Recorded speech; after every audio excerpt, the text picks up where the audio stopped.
오늘 제목을 한번 따라서 하겠습니다. 낙심을 극복하라. 아멘. 사람에게는 세 가지의 시각이 있다, 그렇게 어떤 분이 표현했더라고요. 첫째는 육신의 시각입니다.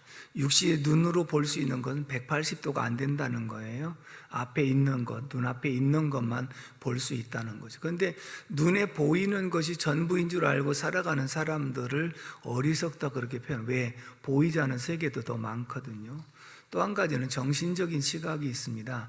정신적인 시각은 360도 다 볼 수 있다는, 과거에서부터 생각으로 다 볼 수 있다. 그러나 정신적인 세계도 내가 보았던 그 부분에 대해서 생각을 하는 것이지 전혀 못 본 세계를 생각할 수 없다는 거죠.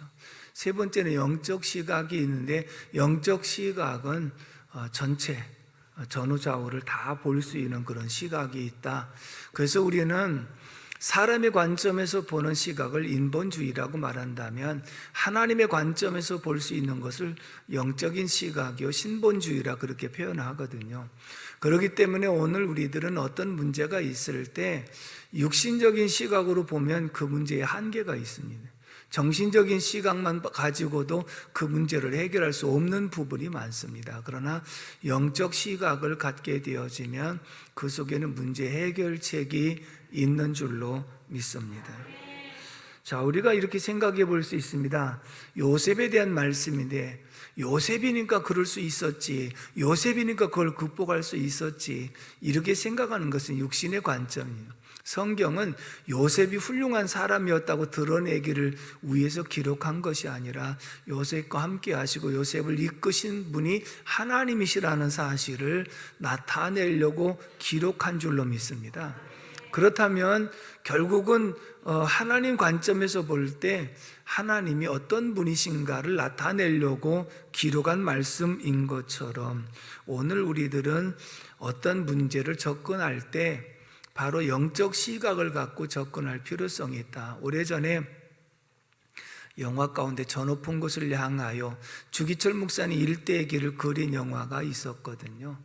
근데 많은 사람들이 생각할 때 주기철 목사님이니까 그럴 수 있었지, 정말 그분은 훌륭한 목사님이었으니까 송판에 못을 박아놓고 거꾸로 뒤집어 놓고 그 위를 걸으라기도 걸었었겠지, 그러니까 주기철 목사님이니까 그렇겠지라고 생각을 했지, 주기철 목사님 자신에 대한 고뇌에 대해서는 생각하지 않는 경우들이 많이 있었거든요. 훗날 영화 평론가들이 한 말이 무엇이냐면, 주기철 목사님을 위대한 쪽으로 드러내기보다는 주기철 목사님도 우리와 똑같이 고뇌가 있었고 힘들고 어려웠었다는 사실을 좀 더 부각을 시켰더라면 시청하시는 분들로 하여금 공감이 더 훨씬 더 많았겠다. 예를 들면 그런 거지요. 만약에 내가 한번 눈 감고 절을 한다고 하면 교회도 지어주겠다. 그리고 나 때문에 지금 식구들까지 아무것도 먹지도 못하고 그렇게 굶주려 있는데 내가 한번 눈 딱 감고 절하게 되어진다면 식구들 편안하게 살 수 있다고 하는 생각을 갖는데, 나는 주기철이니까 정말 담대하게 나는 죽으면 죽으리다 이렇게 각오하는 마음만 있었을까? 얼마나 심히 갈등과 고뇌가 있었겠어요? 제가 전에 말씀드린 대로 어떤 목사님은 마지막에 회유를 하기 위해서 식구들을 면회시켰는데 사모님이 이 아이를 좀 한 번만 안아주라고, 그게 마지막이니까 그 아이를 안는 순간에 도무지 내가 죽어서는 안 되겠다고 생각해서 순교를 못한 경우도 있었다고 말씀을 드렸거든요. 이게 인간의 고뇌예요. 그러니까 주기철 목사님이었기 때문에 그렇게 할 수 있었던 것 아니고, 또 요셉이었으니까 이런 환경을 믿음으로 극복하고 있었다, 그렇게 볼 수 있는 것이 아니라 요셉의 고뇌도 얼마나 컸는가, 그것을 우리가 이해하고 인정해야 우리 앞에 당면한 문제를 놓고, 그래, 믿음의 사람들도 이런 문제가 있을 때 정말 고심할 수밖에 없었구나, 그런데 이것을 극복하고 이길 수 있었던 것은 영적 시각을 가지고 있었던 모습이었구나 라고 하는 것을 알 수가 있거든요. 오늘 본문 7절로 8절의 말씀을 다 같이 읽어보겠습니다. 시작. 그 후에 그의 주인의 아내가 요셉에게 눈짓하다가 동침하기를 청하니 요셉이 거절하며 자기 주인의 아내에게 이르되 내 주인이 집안의 모든 소유를 간섭하지 아니하고 다 내 손에 의탁하였으니. 아멘. 따라서 합시다. 그 후에라고 하는 것은요, 요셉이 처음부터 당한 고뇌는 이루 말할 수 없는 것이었거든요. 왜냐하면 아버지가 사랑하는 나엘을 통해서 늦둥이로 태어난 아들이었기 때문에 다른 아들보다도 훨씬 더 사랑하는 아들이었어요. 그래서 채색 옷을 입혔다고 그랬는데, 이 채색 옷을 입혔다는 표현은 다른 형제들은 지금 흔히들 말한 대로 길거리표를 입혔다고 하면 요셉은 지금 명품을 입혔다는 얘기거든요. 좋은 옷을 입혔다는 것이고, 또 한 가지 의미는 당시에 긴 옷을 입혔다고 하는 것은 장자들에게 입혔던 옷이에요. 그러니까는 그 당시에는 아직 막내가 태어나지 않았을 때 막내임에도 불구하고 야곱의 생각 속에는 이 아들을 장자로 세워야 되겠다는 이런 정도까지를 가지고 있었으니까 형제들에게 미움을 받을 수밖에 없는 이런 상황이죠. 그러다가 결국은 형제들에게 노예로 팔려갑니다. 팔려가는 상황 속에서 보면 내 사랑하는 부모님을 떠나서 낯선 곳으로 간다는 자체도 큰 갈등이고 힘든 부분이고, 사랑받는 자유의 몸이 이제는 시편 105편의 말씀을 보면 요셉이 팔려갈 때에 온몸에 쇠사슬을 감고 그 다음에 발에 착고를 채웠더라 그랬어요. 왜냐하면 일단 돈을 주고 샀기 때문에 상품과 같은 존재예요. 그러니까 상인으로서 상품을 샀는데 만약 도망가면 돈이 손해를 보거든요. 그러니까 자유의 몸이 이렇게 잡혀가지고 종의 몸으로 팔려가는 자체도 힘들고 어렵고, 그리고 도착해서 보니까 완전히 문화도 다르고 언어도 다르고 낯선 곳에 가서 종의 일을, 노예의 일을 해야 되는 상황이기 때문에 자기가 아직도 지금 자유의 몸에서 아버지 사랑을 받던 가운데서 그런 노동도 별로 해보지도 않았는데 노동을 해야죠. 말도 안 통하니까 얻어맞아야 되죠. 막 이런 상황 속에서 갈등이라는 것은 이루 말할 수 없습니다. 근데 그 후에라고 하는 이 표현은 약 10여 년이 흘러 17살에 팔려가서 27세가 되던 해쯤에 그 후에라고 표현한 거예요. 그 10년 동안 누구보다 쇠가 빠지게 고생을 하다가 이제 겨우 주인 보디발에게 인정을 받았거든요. 그래서 보디발이 모든 관리를 다 맡기고, 단 음식과 그리고 내 아내만큼은 내가 절대로 손을 대서는 안 된다, 금기가 분명히 있었다 그 말입니다. 그러면 지금까지도 힘들고 어려운 과정을 극복하고 이겨내면서 이제 겨우 자리 잡았고, 그리고 이제는 조금 더 승승장구할 수 있는 이런 상황 속에 보디발의 아내의 유혹을 받아갖고 그것을 뿌리쳤다가 결국은 억울하게 감옥으로 들어갔다 그 말입니다. 그렇다면 우리가 생각할 때 요셉이니까 감옥에 들어가도 그냥 감당했겠지 이렇게 생각하십니까? 한번 생각해 보십시오. 그동안도 말할 수 없는 고뇌 속에서 이걸 극복한다고 보통 힘든 것이 아니었는데 이제 겨우 주인에게 인정받아서 조금 살만하고 적응할 만한 상황 속에서 너 다시 한번 큰 복병을 만나갖고 내가 하나님 앞에서 지혜짓지 않으려고 뿌리치고 나온 것이 오히려 누명을 씌워갖고 감옥에 가뒀으니 요셉으로서는 말할 수 없는 그런 큰 고통이 아닐 수가 없었다 하는 것입니다.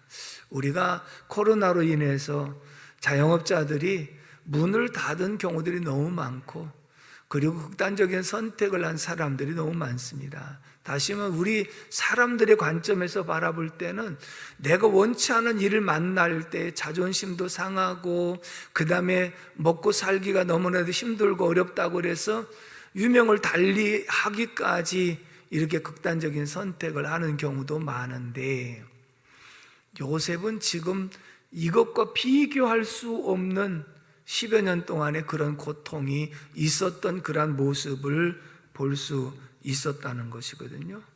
자, 그렇다면 우리 주변의 사람들의 모습을 보면 물질적인 큰 손해를 봤다고 해서 오히려 하늘이 무너지는 것처럼 생각하고 모든 것이 끝난 것처럼 낙심하는 사람들도 있는 모습을 보게 됩니다. 때로는 사람들에게 실망하고 모든 것이 다 무너진 것처럼 생각하고 두문불출하는 이러한 모든 일들, 몇 날 며칠 잠을 못 자고 고민하고 고통하는 그러한 모습들을 볼 수가 있다고요.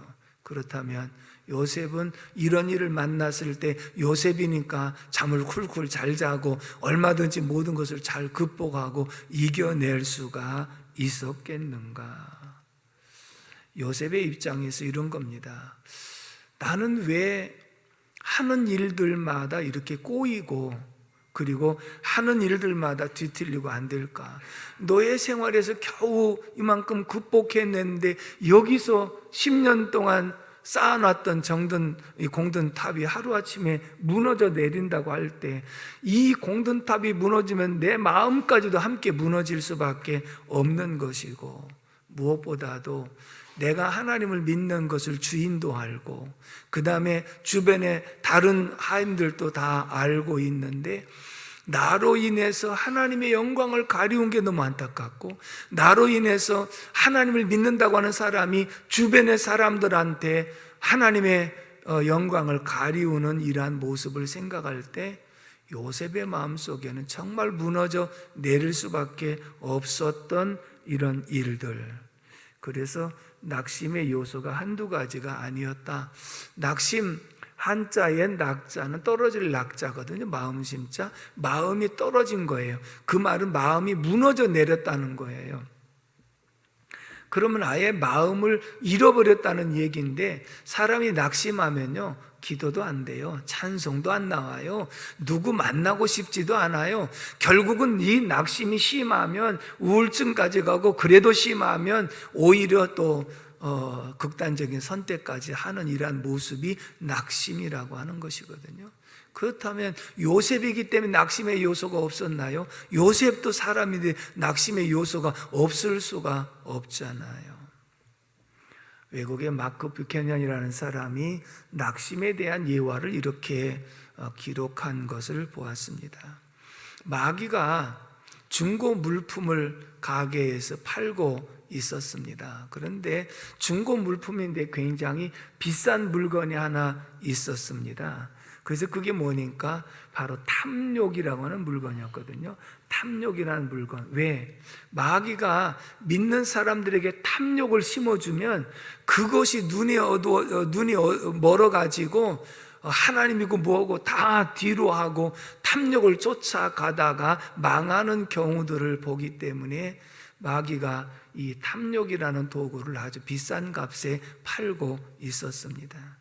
그 다음에 또 한 가지 물건은 험담이라는 물건인데, 이 험담은 탐욕의 절반값에도 해당되지 않을 정도로 싼 거예요. 사람들이 험담을 하면서 사람을 낙심하고 실망하게 만드는 경우도 있기 때문에 그렇거든요. 교만은 패망의 선봉이라고 그러는데, 이 교만이라고 하는 물건은 오히려 웬만하면 돈 주고 살 수 없을 정도로 굉장히 비싼 값에 팔려 나가고 있었습니다. 그런데 한 가지, 이 교만보다도 더 비싸고 탐욕보다도 더 비싼 물품이 하나 있었거든요. 그래서 도대체 이게 뭔데 이렇게 비싼 것이냐고 물어봅니다. 그랬더니 마귀가 하는 말이, 이거 비싼 이유가 있다.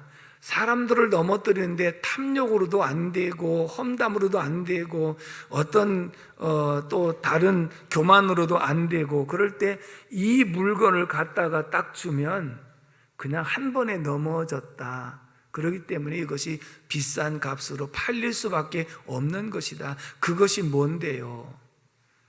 따라서 합시다. 그 물건의 이름은, 따라서요. 그 물건의 이름은 낙심이다. 낙심이라는 거예요. 그 낙심이라는 물건을 비싼 값에 팔았다는 거예요.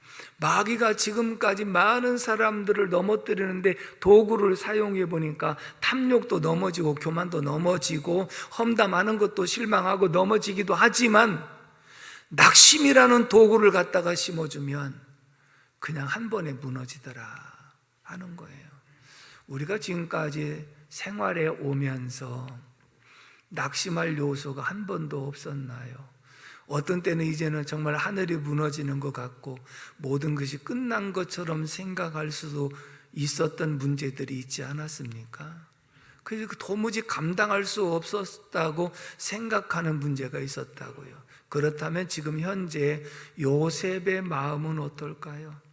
내가 지금까지 노예로 팔려온 가운데서도 마음이 무너졌고 그곳에서 언어도 문화도 다른 곳에서 적응하고 자유의 몸에서 종의 몸으로 정말 일하는 데라고 너무나도 힘들었고 그리고 고향산천 부모님을 보고 싶은데도 갈 수도 없고 이런 속에 무너진 일도 많았지만 그래도 10년 동안 부지런히 일하고 최선을 다해서 겨우 인정받고 이런 위치까지 올라왔는데 여기서 공든탑이 하루아침에 무너져 내리는 것을 보면 마음도 함께 무너져 내릴 수밖에 없는 것이 요셉의 현실일 수밖에 없었다는 것이죠. 그런데 요셉은 이런 모든 낙심의 위기를 어떻게 극복하고 이길 수 있었을까 하는 말씀입니다. 이거 바로 영적 시각에서 보는 말씀인데 오늘 본문 9절의 말씀을 다 같이 읽어보겠습니다. 9절 말씀 시작. 이 집에는 나보다 큰 이가 없으며 주인이 아무것도 내게 금하지 아니하였어도 금한 것은 당신뿐이니 당신은 그의 아내임이라.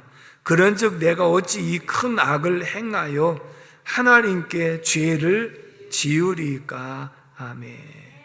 따라서 합시다. 하나님을 끝까지 신뢰했다. 아멘. 낙심을 이길 수 있었던 비결은 하나님을 끝까지 신뢰했다는 거예요. 그 얘기가 뭐냐면 보디발의 아내가 계획적으로 유혹을 한 거예요.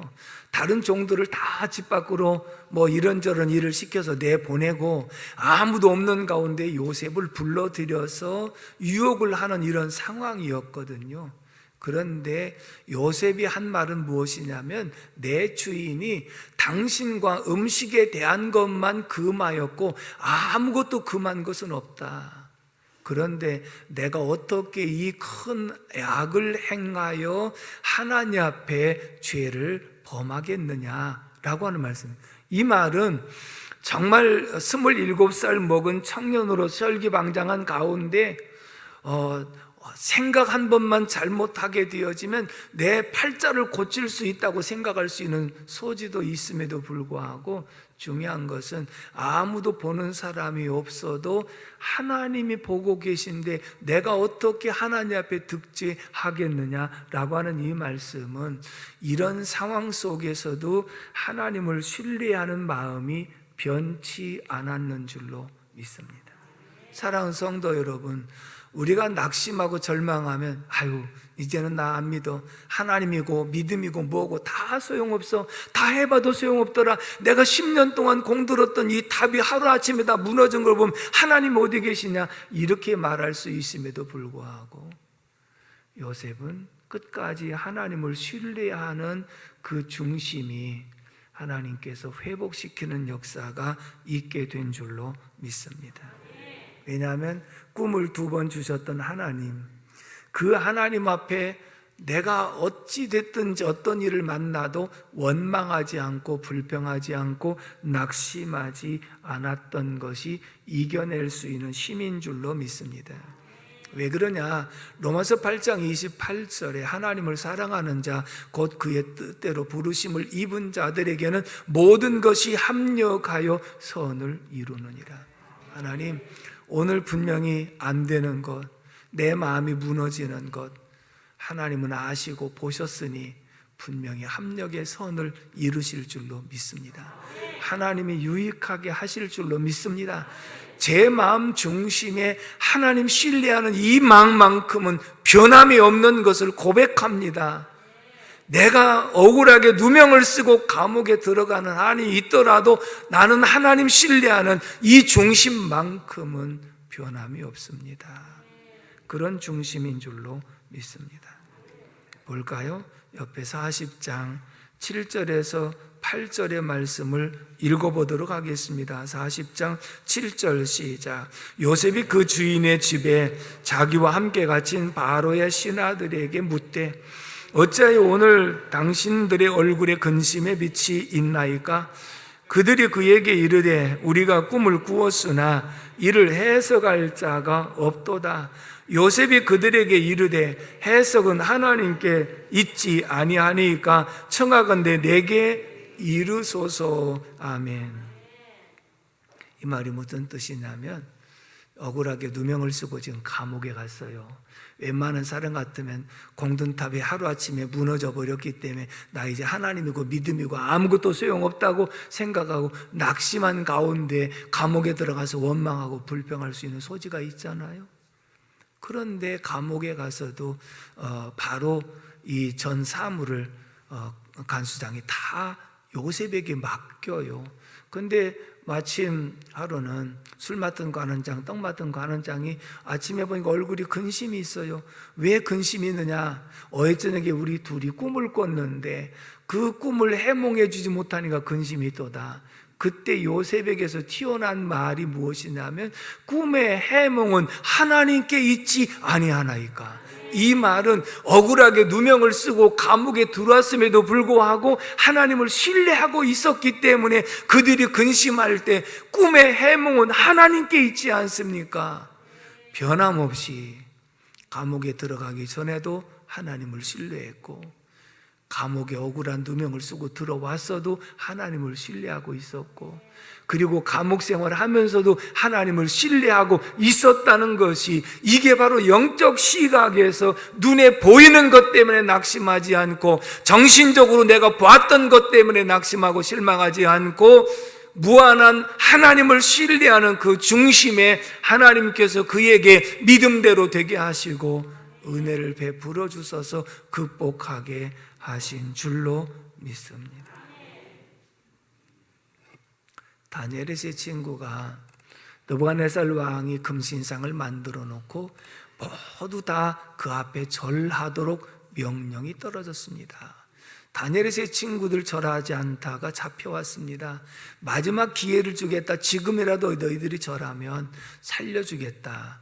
그때 다니엘의 세 친구들이 이렇게 고백합니다. 다니엘서 3장 17절에서 18절의 말씀을 한번 읽겠습니다. 시작. 왕이여, 우리가 섬기는 하나님이 계시다면 우리를 맹렬히 타는 풀무불 가운데에서 능히 건져내시겠고 왕의 손에서도 건져내시리다. 그렇게 하지 아니하실지라도 왕이여, 우리가 왕의 신들을 섬기지도 아니하고 왕이 세우신 금신상에게 절하지도 아니할 줄을 아옵소서.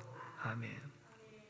왕이요, 아무리 왕이 우리에게 절하라 한들 우리 절하지 않을 것이며 분명히 하나님이 계시다면 하나님께서 맹렬히 타는 풀무불 가운데 우리를 건져내실 것이고 그리고 왕의 손에서도 건져내실 것이다. 그러나 그리 아니하실지라도 우리를 건져내시지 아니하실지라도 나는 왕이 세운 금신상에 절하지 아니할 줄을 아옵소서. 그 얘기는 뭘까요? 나는 죽어도 하나님을 신뢰합니다. 나는 어떤 상황 속에서도 하나님을 신뢰합니다.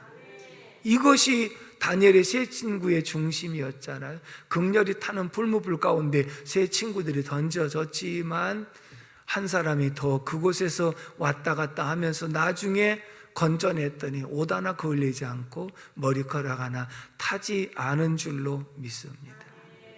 하나님이 우리를 그 손에서 건져내실 것이고 그리 아니하실지라도 우리는 왕 앞에 우상 앞에 절하지 않고 끝까지 하나님을 신뢰하겠습니다.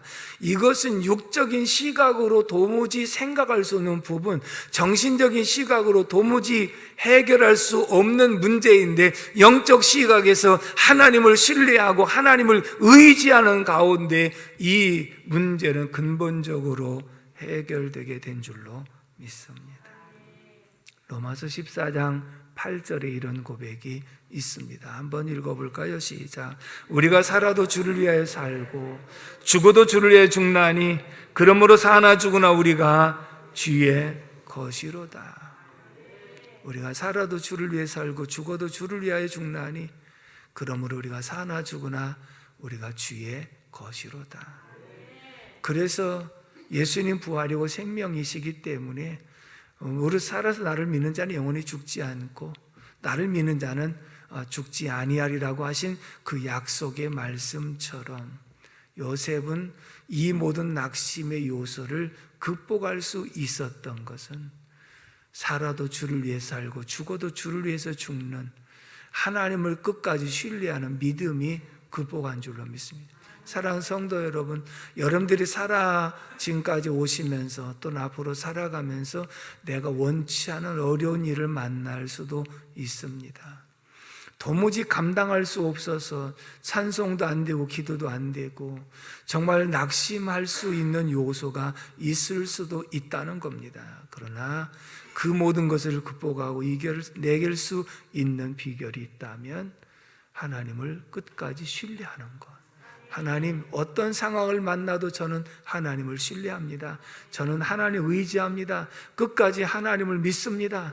저는 하나님의 것이니 하나님 책임져 주십시오 하면 하나님께서 우리 앞길을 인도해 주실 줄로 믿습니다.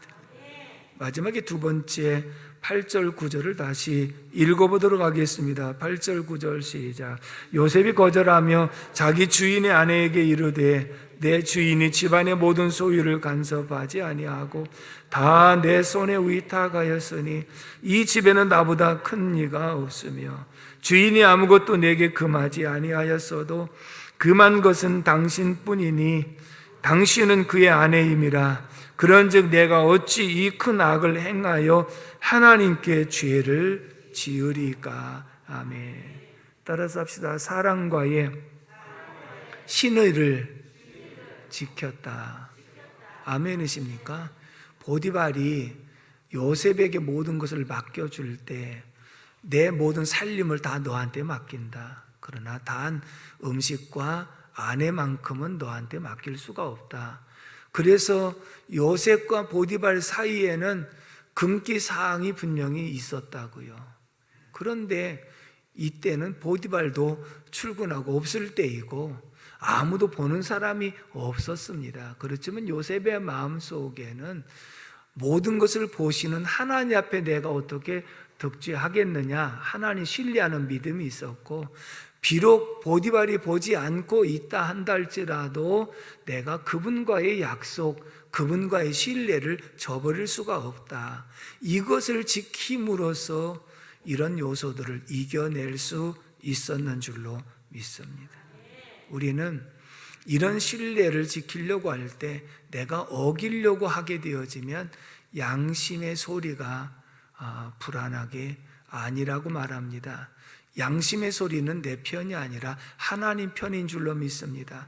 양심의 소리는 곧 하나님의 소리인 줄로 믿습니다. 결국은 요셉은 양심을 따라 살았고 사랑과의 신뢰를 중요시 여겼다는 것은 하나님은 구약은 오래된 약속, 신약은 새로운 약속, 그러므로 신구약 성경은 약속인 줄로 믿습니다. 그래서 내가 하나님을 신뢰하는 사람은 사랑과의 약속도 신뢰하는 것이 그만큼 마땅한 삶임을 우리에게 보여주고 있는 줄로 믿습니다.